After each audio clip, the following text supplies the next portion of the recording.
சகோதரர்களே, குர்ஆனில் அல்லாஹ் சூரத்து ஸலா தொழுகை என்பதாக ஒரு சூறாவை இறக்கவில்லை.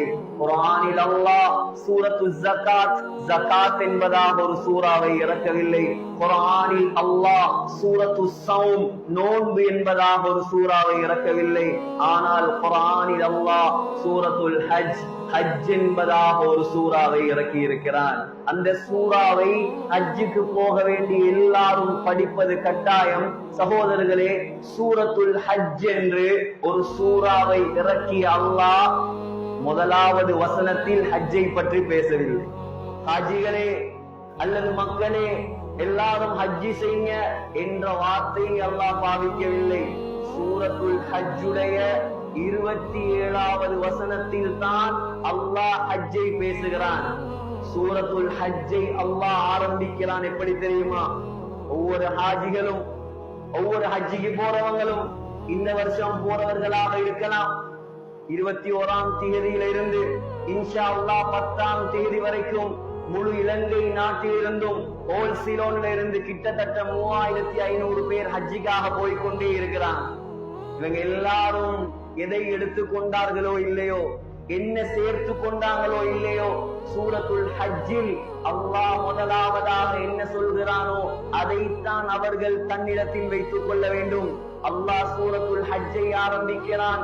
யா அய்யுஹன் நாஸ் யா அய்யுஹன் நாஸ் இத்தகு ரப்பக்கும். ஏ மனிதர்களே, ஏ மனிதர்களே, நீங்கள் அல்லாஹ்வை பயந்து கொள்ளுங்கள். அல்லாஹ் இன்னொரு இடத்துல ஹஜ்ஜ பத்தி சொல்லக்கூடிய நேரம் சொல்றான், நீங்க வேண்டிய சாமான எடுத்துக்கொள்ளுங்க. ஹஜ்ஜிக்கு கொண்டு போறதுக்கு உங்களுக்கு என்ன என்ன சாமான்கள், என்ன என்ன திங்ஸ்கள் தேவையோ அதை எல்லாத்தையும் நீங்க தாராளமா எடுத்துக்கொள்ளலாம், நோ ப்ராப்ளம். ஆனா ஆக முக்கியமான விஷயம் என்ன தெரியுமா? நீங்க என்ன சாமான கொண்டு போயிட்டு தக்வா என்கிற சாமான கொண்டு போவல் என்று சொன்னா உங்க ஹஜ்ஜில வேலை. ஹஜ்ஜி செய்யக்கூடியவர்களுக்கு முதலாவது அல்லாஹ் உபதேசிக்கிறான், அல்லாஹ்வோட பயம் இருக்கும், அல்லாஹ்வோட அச்சம் இருக்கணும். ஹாஜிங்கிற பட்டத்துக்காக அல்ல ஹஜ்ஜி செய்வது. என்ன ஹாஜியார் யார்தான் இந்த பட்டத்தை கொண்டு வந்ததோ தெரியா? அப்படி என்றால் ஒவ்வொரு நாளும் தொழுகிறவரை பார்த்து முசல்லி என்று சொல்லணும். ஒவ்வொரு நாளும் ஒவ்வொரு வருஷமும் ஜகாத் கொடுக்கிறாரு, இவரை பார்த்து முஸக்கி, வாங்க முஸக்கி, இவர் பெரிய முஸக்கி என்று சொல்லணும். ஒவ்வொரு வருஷமும் நோம்பு பிடிக்கிறார்களை பார்த்து சாயிம் சாயிம் என்று சொல்லணும். ஆனா அப்படி யாரும் சொல்றல. ஹஜ்ஜிக்கு போனா மட்டும் ஹாஜி சொல்றது பரவாயில்லை சகோதரர்களே. ஆனால் நாங்க 21 லட்சம் கிட்டத்தட்ட 30 லட்சம் ஆக நோ பேக்கேஜ் 18 லட்சம் செலவழிச்சு நாங்க ஹஜ்ஜி செய்யறது எங்களை ஹாஜி என்று சொல்றதுக்காக அல்ல, அல்லாஹ்விடம் நாங்க நெருங்குறதுக்காக.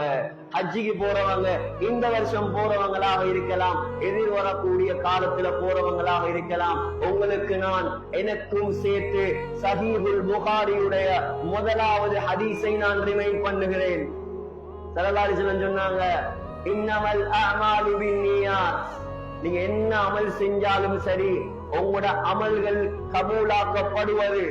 இன்னமா கபூலுல் ஆமால் அவ் இன்னமா கமாலுல் ஆமால்.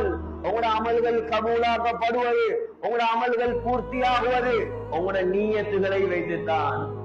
சகோதரர்களே, ஸல்லல்லாஹு அலைஹி வஸல்லம் உடைய வார்த்தை இது. அல்லாஹ் என்ன குர்ஆன்ல சொல்றான்? ஹஜ்ஜ பத்தி சொல்லும் போது அல்லாஹ் என்ன சொல்றான்? வஅதிம்முல் ஹஜ்ஜ வல் உம்ரத லில்லாஹ். நீ ஹஜ்ஜி செய்றண்டா யாருக்காகவும் செய்யாதே, எனக்காக ஹஜ்ஜி செய். என்ன அடையும் இடம் தான் ஹஜ்ஜு. முதலாவது நீயத்து சரியாக இருக்க வேண்டும் சகோதரர்களே. இரண்டாவது விஷயம் என்ன தெரியுமா? நாங்க ஹஜ்ஜி செய்யக்கூடிய சல்லி ஹலாலான சல்லியாக இருக்கும்.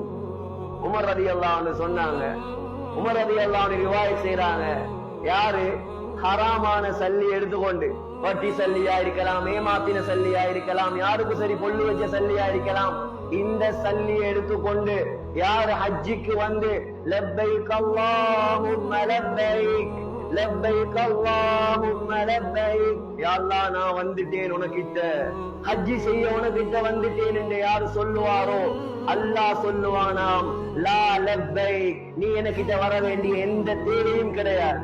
வலா சஅதைக் நீ நல்லா இருக்கவும் மாட்டாய் வ ஹஜ்ஜுக மர்தூதுன் அலைக் உங்க ஹஜ்ஜை தூக்கி வீசிட்டேன் நான். வெரி இம்பார்ட்டன்ட் தான் எங்கட சோர்ஸ் ஆஃப் இன்கம், எங்களுக்கு வருமானம் வார வழி அது சரியான வழியாக இருக்கணும், ஹலாலான வழியாக இருக்கணும். அப்பதான் அந்த ஹஜ்ஜி அல்லாஹ்வுக்கிட்ட அக்செப்டட் ஹஜ்ஜாக மாறும். சாதாரண மக்கள் செஞ்ச ஹஜ் அல்ல இது சகோதரர்களே, சாதாரண இமாம்கள் செய்த அமல் அல்ல இது. இமாம் அத்தா இப்னு அபீ ரபாஹ் மிகப்பெரிய தாபிஈ, 200 சஹாபாக்கள்கிட்ட படிச்சவர், தந்த வாழ்க்கையில 70 ஹஜ்ஜிகள் செஞ்சார். இமாம் சுஃபியான் இப்னு உயைனா தந்த வாழ்க்கையில 70 ஹஜ்ஜி செஞ்சார். ஒவ்வொரு ஹஜ்ஜிலையும் அரஃபால வச்சு அல்லாஹ் கிட்ட துஆ செய்வார், அல்லாஹும்ம லா தஜஅல் ஹாதா ஆகிர அஹ்தின் பிக், யா அல்லாஹ் இதை இந்த கடைசி சந்திப்பாக ஆக்கிடாதே, அடுத்த வருஷம் நாங்க சந்திக்கணும், இந்த அரஃபால உனக்கிட்ட கையேந்தோணும். 70வது ஹஜ்ஜ முடிச்சு சொன்னார், 70 தரம் நான் கேட்டேன், அல்லாஹ் 70 தரமும் எனக்கு தந்தான், இந்த வருஷம் கேட்கறதுக்கு எனக்கு வெட்கமா இருக்குது. அந்த வருஷம் ஹஜ்ஜி முடிய மௌத்தா போயிட்டார். ஹசன் ரலியல்லாஹு அன்ஹு, ஹசன் ரலியல்லாஹு அன்ஹு, ஹுசைன் ரலியல்லாஹு அன்ஹு ஸல்லல்லாஹு அலைஹி வஸல்லம் உடைய பேரன் 25 ஹஜ்ஜி நடந்து செஞ்சாங்க. 25 ஹஜ்ஜி நடந்து செஞ்சாங்க. ஸல்லல்லாஹு அலைஹி வஸல்லம் தன்னுடைய வாழ்க்கையில ஒரே ஒரு ஹஜ்ஜி தான் செஞ்சாங்க, 4 உம்ரா தான் செஞ்சாங்க. ஸல்லல்லாஹு அலைஹி வஸல்லம் செஞ்ச 3 உம்ராவும் இந்த மாசம் தான் செஞ்சாங்க. துல்காதா மாசம் முதலாவது உம்ரா உம்ரத்துல் ஹுதைபியா, ஸல்லல்லாஹு அலைஹி வஸல்லம் உடைய இரண்டாவது உம்ரா உம்ரத்துல் கதா, ஸல்லல்லாஹு அலைஹி வஸல்லம் உடைய மூணாவது உம்ரா உம்ரத்துல் ஜிஹ்ரானா. இந்த 3 உம்ராக்களும் செய்தது இந்த துல்காதா மாதத்துல தான். 4வது உம்ராவைத்தான் துல் ஹஜ் மாதம் தன்னுடைய ஹஜ்ஜோட செஞ்சாங்க ஸல்லல்லாஹு அலைஹி வஸல்லம். மதீனால இருந்து துல் ஹுலைஃபால 1,24,000 சஹாபாக்களை கூட்டிக் கொண்டு தன்னுடைய அருமை மனைவி ஆயிஷா ரலியல்லாஹு அன்ஹா, உம்மு சலமா ரலியல்லாஹு அன்ஹா, அருமை மகள் ஃபாத்திமா ரலியல்லாஹு அன்ஹா எல்லாரையும் கூட்டிக் கொண்டு 100 ஒட்டகங்களை எடுத்துக்கொண்டு ஸல்லல்லாஹு அலைஹி வஸல்லம் ஹஜ்ஜிக்கு வந்தாங்க. அதுல 63 ஒட்டகத்தை தன்னுடைய கையால அறுத்தாங்க ஸல்லல்லாஹு அலைஹி வஸல்லம். மிச்ச ஒட்டகத்தை அலி ரலியல்லாஹு அன்ஹு அறுத்தாங்க.